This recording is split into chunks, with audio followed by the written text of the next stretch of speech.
Prenatal factor in singleton with cerebral palsy, born or near term.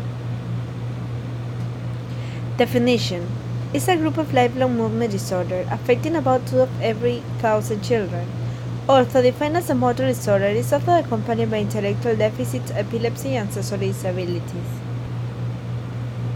Application in medicine. Gestational age at birth is strongly associated with cerebral palsy, with a prevalence among term infants that is about 1/4 of the prevalence among extremely preterm survivors. Continuous electronic fetal monitoring during labor was introduced to identify fetal asphyxia, with the expectation that timely intervention will prevent cerebral palsy. Unfortunately, that expectation has met with disappointment, despite there being marked increase in surgical deliveries associated with fetal monitoring, as well as accompanied increase in risk and cost. There has been no decrease in the number of live births with cerebral palsy over the past 3 decades. Pros and cons. In one large prospective population-based study, 91.5% of term and near-term singletons with cerebral palsy had no recognized potentially asphyxiating birth event. However, fetal growth restriction and major birth defects occur substantially more frequently in infants with cerebral palsy than in controls matched at gestational age. Birth defects of the brain include structural abnormality, aberrant growth, and prenatal structural lesions.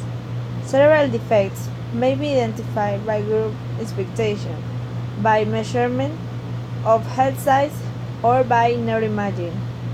Congenital microcephaly or macrocephaly, in which head circumference is substantially smaller or larger, respectively, than that in a reference population, is overrepresented with cerebral palsy. In neonates, in general, variation in skull and soft tissue thickness are not marked, and head size is a good indicator of brain size. Issue applied in Ecuador. A descriptive study of 17 infants less than 37 weeks and who were admitted to the neonatal ward of Hospital E.S. Ibarra during the period of January 1 to December 31 of 2014, performed for each of preterm, were recorded characteristics such as gestational age, weight, Apgar score, oxygen requirements, and various complications present during hospitalization in addition to the deaths recorded. Concomitantly, data each obtained premature to identify the characteristics of each as age, number of heroic deaths, abortion, complications made during a gestational period. Finally, contingency analysis between potential risk factors, both maternal and fetal, described for different neonatal complications and mortality, for which determined the odds ratio confidence intervals, was conducted in addition to the calculation of chi-square and of significance.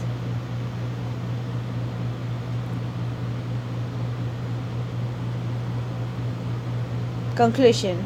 Studies document the importance of prenatal factors in term infants with cerebral palsy have a limited influence of clinical and experimental perinatal medicine.